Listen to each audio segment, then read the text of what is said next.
சாவு என்பது அனைவருக்கும் பொதுவானது. அது எல்லா வீட்டிலும் கண்டிப்பாக நுழையும் என்பதை ஏழை பெண்ணுக்கு உணர்த்த புத்தர் செய்த நிகழ்வை பார்க்கலாம். பொழுது புலராத அந்த அதிகாலை வேளையில் புத்தர் கண்களை மூடி தியானத்தில் ஆழ்ந்திருந்தார். அவரது முகத்தில் இருந்து வெளிப்பட்ட வெளிச்சமே காலை பொழுதை ஒளி மிகுந்ததாக மாற்றிக் கொண்டிருந்தது. காலை நேர அமைதியோடு அவர் செய்த தியானத்தால் பேரமைதி அங்கு நிலவியது. அந்த அமைதியை குலைப்பது போல் ஒரு பெண்ணின் விசும்பல் ஒலி எங்கிருந்தோ கேட்டது. புத்தரின் மனம் கலக்கம் கொள்ளத் தொடங்கியது. யாரோ ஒருவர் துயரத்தில் இருப்பது அவர் மனதை சஞ்சலப்படுத்தியது. அவரது சிந்தனை விசும்பலை பற்றியதாக இருந்த அதே வேளையில் அந்த விசும்பல் ஒலி மிக அருகாமையில் கேட்கத் தொடங்கியது. புத்தர் தன் கண்களை மெல்லத் திறந்தார்.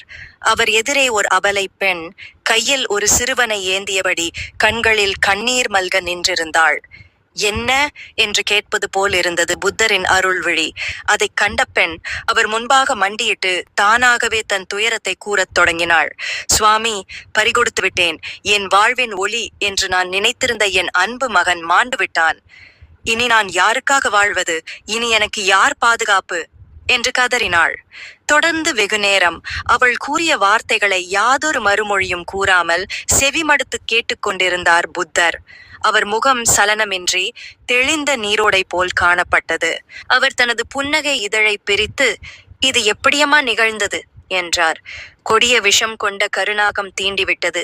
ஒரே நாழிகையில் என் குழந்தையின் உயிர் பிரிந்துவிட்டது என்றாள். இப்போதும் புத்தரின் முகத்தில் எந்த சலனமும் இல்லை. சரி, நீ என்னிடம் என்ன வேண்டி வந்திருக்கிறாய் அம்மா என்றார். சுவாமி, இவன் எனக்கு ஒரே மகன். எப்படியாவது இவனை உயிர்ப்பித்து தாருங்கள் என்றாள்.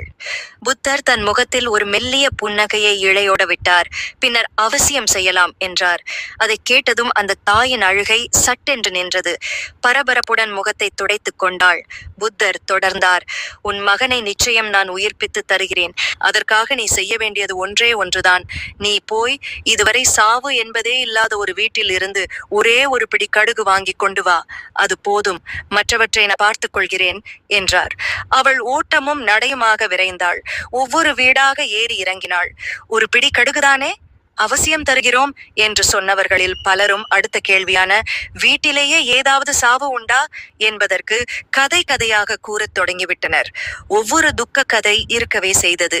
வீடு வீடாக ஏறி இறங்கிய அந்த பெண் இப்போது ஒரு உண்மையை புரிந்து கொண்டாள்.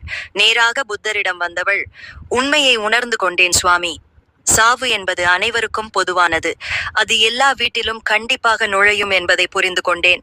இனி என் கடமையை செய்வேன் என்று சொல்லிவிட்டு அங்கிருந்து புறப்பட்டாள்.